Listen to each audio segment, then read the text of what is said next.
I've been told that me, my wife, my children, and my grandchildren would all be killed. He says, I'm not going to talk about it.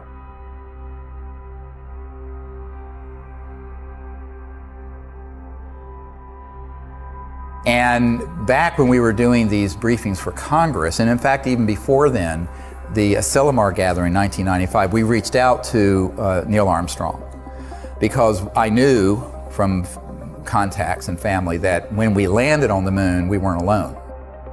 There were two people who've been on my team for many years who were good friends of his family.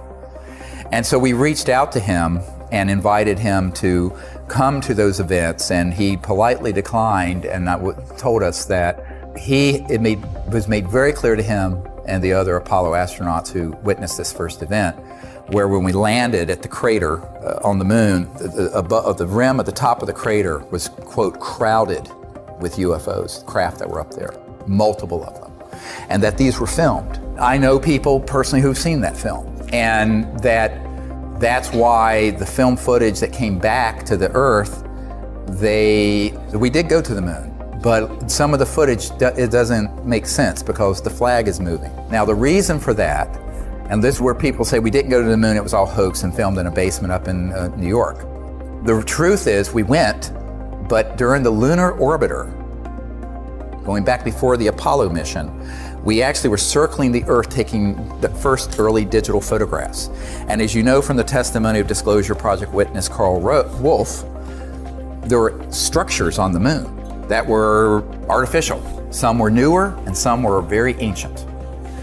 And so they knew the covert programs, and these images were being downloaded to out here at Langley, not the CIA headquarters, Langley Air Force Base, to a compartmented operation run by the National Security Agency that was then sequestered away from the other NASA scientists.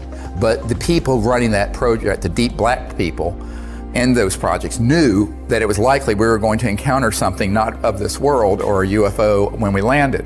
Therefore, they had filmed some footage that they could splice in if something started happening. So during the live transmission, if something started happening, there's a delay that went through this National Security Agency filter, and they could immediately, instantly put in. And that's why there's a couple frames where the American flag is moving. Well, there's no atmosphere on the moon, okay? Which was the one mistake they made in that whole plan. That's the telltale giveaway. Now, some people have taken that, the conspiracy theorists have said we didn't even go to the moon. We did go to the moon. But they knew that it was likely there were going to be ETVs, extraterrestrial vehicles up there. And so when they stepped out, of course, you know, and we're approaching actually, before they even landed, they saw them. So they were already with this sort of pre-prepared film that looked very, very good, except for this one error. And so Neil Armstrong and Buzz Aldrin know for a fact. Now, Neil Armstrong said, look, you know, if I were to go forward and talk about what actually happened, I've been told, Neil Armstrong said this to us, that me, my wife, my children, and my grandchildren would all be killed, that they would take us out somehow, some terrible accident. And he says, I'm not going to talk about it. Now, Buzz Aldrin has just basically, he sort of had a nervous breakdown after this and was actually at an Air Force facility. I know a man that was there with him, and he confided that this is also what happened. I also know Buzz Aldrin's sister, who pulled me aside and says, yes, you're absolutely right, that is what happened, but it's not my job to out Buzz Aldrin on this. If he's ready and he's able and allowed, he will speak about it. But you have to understand, enormous pressure was put on these men never to speak about what actually happened. Now, one of the things that Neil Armstrong was overheard saying, and this was reported in Timothy Good's book, Above Top Secret, is that Neil Armstrong stated that we were essentially warned off the moon. That in other words, these civilizations did not want us going to other moons or planets to colonize them with the consciousness of nationalism and the Cold War. Because remember, the Apollo project was really a proxy for the Cold War. The United States was in a complete panic when Sputnik overtook our space program, the Soviets.